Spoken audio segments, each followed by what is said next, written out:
Geometric interpretation of a gradient or a slope of a line. I'm going to interpret it using the GeoGebra. My S move from left to right, then this line rises and it's a positive gradient. Good. And this one is a negative gradient. This one is a positive gradient, and this one is a negative gradient. When the line is horizontal, we said that the gradient is 0.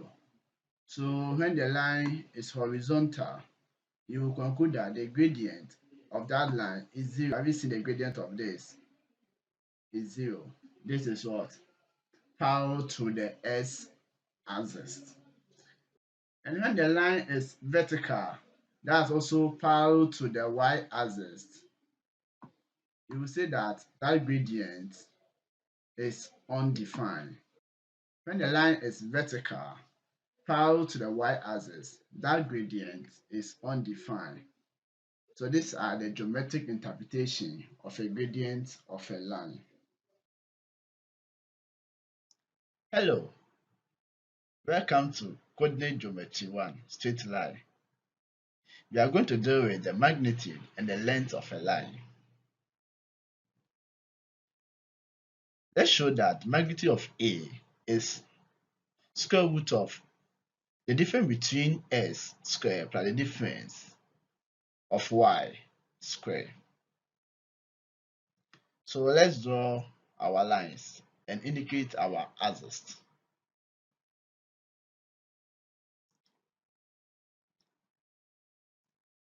So this is our y axis and our s axis. And then this is our length of a line.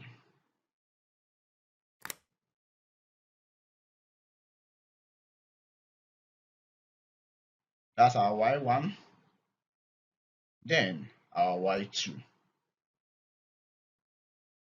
And then we move on to our s2, our s1 rather, and our s2. So let's name the intercept. So y1, s1 will be our first point. That's A. Our A is s1, y1, and our B is s2, y2. So we use the Pythagorean theorem to prove for this. And we know that AB is our longest side. So with the Pythagoras theorem,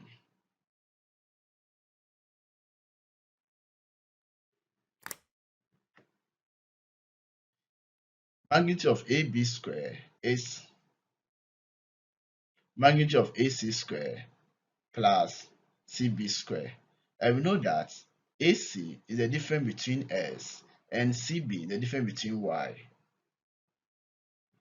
So we then substitute. Then we take the square root of both sides. Good. This is the proof of the length of a line. Let's do some example. This is our example. And this is our length of a line. So we then substitute.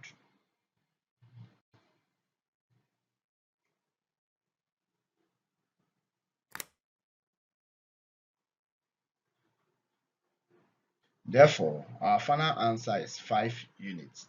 Thank you. Subscribe to my YouTube channel, Senior Pelus. To determine the slope of a line or a gradient,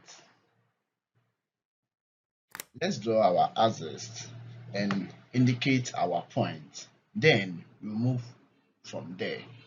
So this is our y and s axis. Then let's draw our straight line. That's our y2, y1. Our S1 intersect with Y1, so that point will be A. S2 intersect with Y2, that point will be B. Yeah, ABC. Good.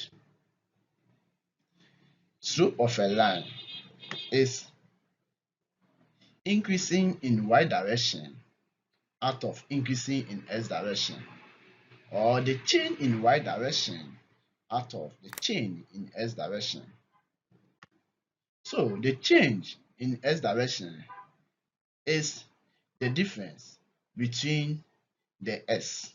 So S2 minus S1, and the change in Y direction is also the difference between the Y's. So Y2 minus Y1.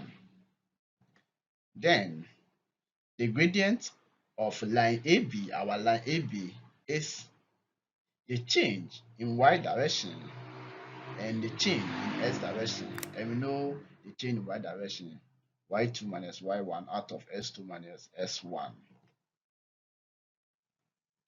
Now, this angle here also can use to determine the gradient of a line. So, line AB,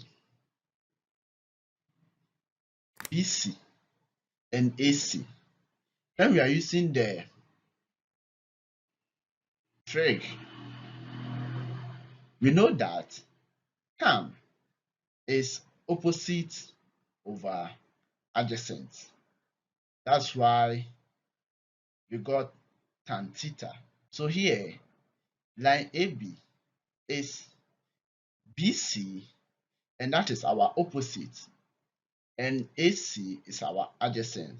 That gives us the tan theta. When we are doing a trig, we will do that one soon. So our gradient is tan theta. Thank you. Subscribe to Senior Pelus, my YouTube channel, for more videos. Still on the gradient or slope of a line.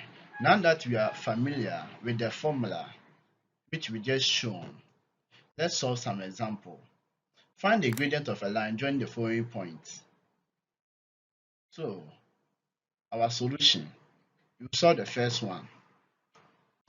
A is 4, 3, and B is, our point B is 8, 12.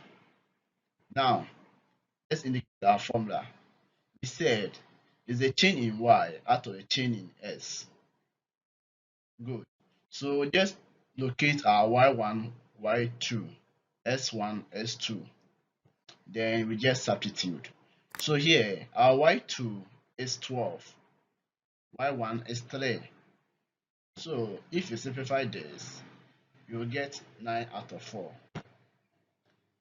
Let's move on to 2.